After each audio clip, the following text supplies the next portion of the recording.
हमारी पृथ्वी ना वाकई एक चमत्कार है। इस अनंत अंतरिक्ष में तैरती हुई हमारी धरती पर ऐसे ऐसे प्राकृतिक चक्र चलते हैं जो किसी जादू से कम नहीं लगते।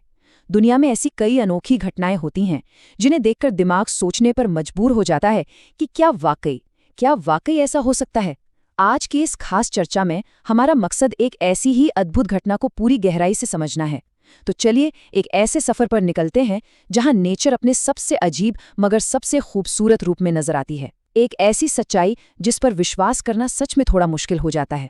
जरा कल्पना कीजिए, एक ऐसी दुनिया की जहां सूरज कभी ढलता ही नहीं, एक ऐसा आसमान जहां रात का घना अंधेरा कभी छाता ही नहीं। सोचिए, घड़ी में रात के ठीक 12 बज रहे हैं, लेकिन बाहर देखने पर आसमान में सुनहरी धूप खिली हुई है। हमारा शरीर, हमारी आदत, हमारी बायोलॉजिकल क्लॉक, ये सब अंधेरे और उजाले के हिसाब से चलती है ना। तो ऐसे माहौल में जहां अंधेरा पूरी तरह से गायब हो चुका हो, वहां कैसा लगता होगा। सुनने में ये किसी बड़ी साइंस फिक्शन फिल्म का सीन लगता है, लेकिन ध्यान देने वाली बात यह है कि ये सिर्फ एक कहानी नहीं है, ये एक ठोस प्रामाणिक सच है। और ये हैरत अंगेज सच्चाई हमें देखने को मिलती है यूरोप के बेहद खूबसूरत देश नॉर्वे में। नॉर्वे को पूरी दुनिया में the land of the midnight sun यानी आधी रात के सूरज का देश कहा जाता है। भौगोलिक रूप से अगर देखें तो ये आर्कटिक सर्कल के बिल्कुल भीतर पृथ्वी के एकदम उत्तर में स्थित है। जो विद्यार्थी यूपीएससी, एनडीए या सीडीएस जैसे कम्पिटिटिव एग्जाम्स की तैयारी कर रहे हैं, उनके लिए ये जानना बेहद ज़रूरी है। ये एक बहुत ही इंपॉर्टेंट स्टैटिक ज्योग्राफिक फैक्ट है जो बार बार पूछा जाता है। नॉर्वे की ये अनोखी लोकेशन ही उसकी इस अद्भुत खासियत की सबसे बड़ी वजह है। तो अब सबसे बड़ा सवाल ये उठता है कि आखिर इस मिडनाइट सन शब्द का असल मतलब है क्या। देखिए, ये एक ऐसी प्राकृतिक घटना है जहां सूरज कभी क्षितिज यानी जिसे हम होराइजन कहते हैं उसके नीचे जाता ही नहीं है। आमतौर पर होता क्या है, शाम होते होते सूरज क्षितिज के पार डूब जाता है और अंधेरा छा जाता है। लेकिन यहाँ सूरज आसमान में नीचे जरूर आता है, पर डूबने की बजाय वापस ऊपर उठने लगता है। इसकी वजह से आधी रात का वक्त भी बिल्कुल सुबह की पहली किरण या शाम की सुनहरी रोशनी जैसा लगता है। दिन और रात के बीच का फर्क यहाँ आकर बिल्कुल खत्म सा हो जाता है। और सबसे चौंकाने वाली बात पता है क्या है? ये कोई 1 या 2 दिन का चमत्कार नहीं है। नॉर्वे में लगातार 24 घंटे की रोशनी का ये दौर मुख्यतः मई से लेकर जुलाई के महीनों के बीच चलता है। एक बार सोच कर देखिए, लगातार कई हफ्तों तक, बल्कि महीनों तक बिना किसी रात या अंधेरे के गुजरना, हर पल उजाला, हर दिन हर रात एक जैसी। एग्जाम्स के नजरिए से ये मई से जुलाई का टाइम फ्रेम पक्का याद रखना चाहिए। यही वो महीने हैं जब नॉर्वे का ये उत्तरी हिस्सा अंधेरे को पूरी तरह से पीछे छोड़ देता है। लेकिन आखिर ऐसा होता क्यों है? इस पूरे जादू के पीछे छिपी हुई साइंस क्या है? ऐसा क्या है जो इन उत्तरी इलाकों को बाकी पूरी दुनिया के नियम कानून से इतना अलग बनाता है? हमारी पृथ्वी की एक खास व्यवस्था है जो ऊपर से तो बड़ी सरल लगती है, पर इसके पीछे कमाल की फिजिक्स छिपी है। तो चलिए अब उस मुख्य कारण को समझते हैं जो इस अद्भुत नज़ारे को जन्म देता है। इस पूरे आश्चर्य के पीछे एक बेहद ही खास नंबर छिपा हुआ है, और वो है 23.5 यानी 23.5 डिग्रीज। ये कोई आम नंबर नहीं है, ये दरअसल हमारी पृथ्वी का टिल्ट यानी उसका झुकाव है। हमारी पृथ्वी अंतरिक्ष में बिल्कुल सीधी किसी लट्टू की तरह नहीं घूमती। इसके बजाय ये अपने एक्सिस पर लगभग 23.5 डिग्री झुकी हुई है। ये थोड़ा सा झुकाव, जो सुनने में शायद बहुत मामूली लगे, धरती के हर मौसम और हर प्राकृतिक चक्र को कंट्रोल करता है। जब गर्मियों का मौसम आता है ना, तो पृथ्वी के इसी झुकाव की वजह से इसका उत्तरी हिस्सा यानी नॉर्दर्न हेमिस्फीयर सीधा सूरज की तरफ झुक जाता है। अब धरती चाहे पूरी तरह से अपनी जगह पर घूम ले, नॉर्थ पोल और आर्कटिक सर्कल के आसपास के इलाके हमेशा सूरज की रोशनी के डायरेक्ट कांटेक्ट में ही रहते हैं। सूरज की किरणें इन इलाकों को छोड़ती ही नहीं हैं। एकदम आसान शब्दों में कहें तो ये 23.5 डिग्रीज का टिल्ट ही इस पूरी कहानी का असली हीरो है। इसी की वजह से सूरज यहाँ आसमान से गायब होने से साफ इनकार कर देता है। इस बात को थोड़ा और करीब से समझने के लिए एक छोटी सी कल्पना करते हैं। समय है रात के 2 बजे।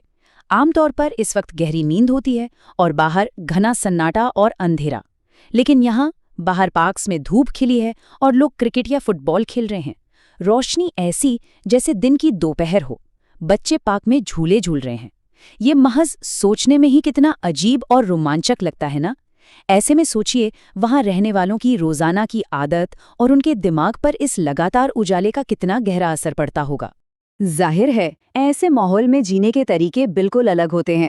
लगातार उजाले के साथ एडजस्ट करने के लिए लोगों को अपनी दैनिक आदतों में बड़े बदलाव करने पड़ते हैं।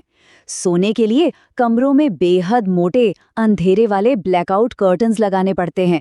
ऐसा इसलिए क्योंकि हमारे दिमाग को नींद का हार्मोन मेलाटोनिन बनाने के लिए अंधेरे की जरूरत होती है।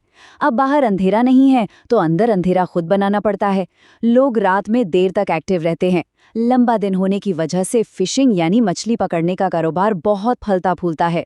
और सबसे बड़ी बात, इस हैरान अंगेज जादू को अपनी आंखों से देखने के लिए दुनिया भर से टूरिस्ट का मेला लग जाता है, जिससे वहां की इकोनॉमी को बहुत बड़ा बूस्ट मिलता है। लेकिन देखिए, प्रकृति हमेशा एक बैलेंस बनाकर चलती है। अगर गर्मियों में मिडनाइट सन की वजह से उत्तरी ध्रुव पर लगातार उजाला रहता है, तो सर्दियों का मौसम आते ही कहानी पूरी तरह पलट जाती है। इस दूसरे हिस्से को कहते हैं पोलर नाइट, यानी ध्रुवीय रात। ये वो वक्त है जब पूरी तरह से अंधेरा छा जाता है और सूरज एक लंबे अरसे तक आसमान में दिखाई ही नहीं देता। पृथ्वी का जो हिस्सा गर्मियों में सूरज की तरफ झुका था, वही सर्दियों में सूरज से पूरी तरह दूर चला जाता है, एकदम ऑपोजिट। इस एक्सट्रीम स्थिति का सबसे बढ़िया उदाहरण है नॉर्वे का स्वालबार्ड क्षेत्र। पोलर नाइट के इस दौरान यहाँ हालात इतने कठिन हो जाते हैं कि लगातार कई हफ्तों तक सूरज उगता ही नहीं है। सोचिए जरा, एक तरफ गर्मियों में महीनों तक अनंत दिन और दूसरी तरफ सर्दियों में लगातार हफ्तों तक सिर्फ गहरा अंधेरा और कड़ी ठंड। आर्कटिक क्षेत्र का ये उतार चढ़ाव वाला एनवायरनमेंट वाकई चौंकाने वाला है। ये दिखाता है कि धरती पर जीवन कितना लचीला है। अब ये सब सुनने के बाद एक बड़ा ही स्वाभाविक सा सवाल दिमाग में आता है, is Norway the only place like this? क्या सच में दुनिया में सिर्फ नॉर्वे ही एक ऐसी जगह है जहां ये सब होता है? चलिए थोड़ा और आगे बढ़ते हैं और देखते हैं कि दुनिया के और किन हिस्सों में ये रोशनी और अंधेरे का खेल चलता है। इस सवाल का जवाब है नहीं, नॉर्वे अकेला नहीं है। आर्कटिक ओशन के आसपास और भी कई देश हैं जहां मिडनाइट सन और पोलर नाइट का ये जादू महसूस किया जाता है। इन खास इलाकों में शामिल हैं फिनलैंड, स्वीडन, आइसलैंड, रूस का बड़ा उत्तरी हिस्सा, कनाडा के उत्तरी इलाके और यूनाइटेड स्टेट्स का अलास्का क्षेत्र। जो लोग एग्जाम्स की तैयारी कर रहे हैं, उन्हें इन सारे देशों के नाम स्टैटिक जीके के लिए पक्का याद रखने चाहिए। ये सारी वो जगहें हैं जो पृथ्वी के उसी 23.5 डिग्री के झुकाव के कारण इस अनोखी चक्कर का अनुभव करती हैं। तो आज की इस जबरदस्त चर्चा को हम एक बहुत ही गहरे विचार के साथ खत्म करते हैं। एक पल के लिए रुकिए और सोचिए, अगर पृथ्वी का महज 23.5 डिग्री का छोटा सा झुकाव किसी पूरे देश से रात को मिटा सकता है, तो इस विशाल अंतरिक्ष में और ऐसी कौन सी अदृश्य शक्तियां हैं जो हमारी धरती पर रोजाना की जिंदगी को चुपचाप चला रही हैं? ये ब्रह्मांड और उसके नियम वाकई बेजोड़ हैं। इन अदृश्य शक्तियों के बारे में सोचिए और इस अनोखी दुनिया के रहस्यों को जानने की भूख बनाए रखिए। इस चर्चा में साथ जुड़ने के लिए बहुत बहुत धन्यवाद।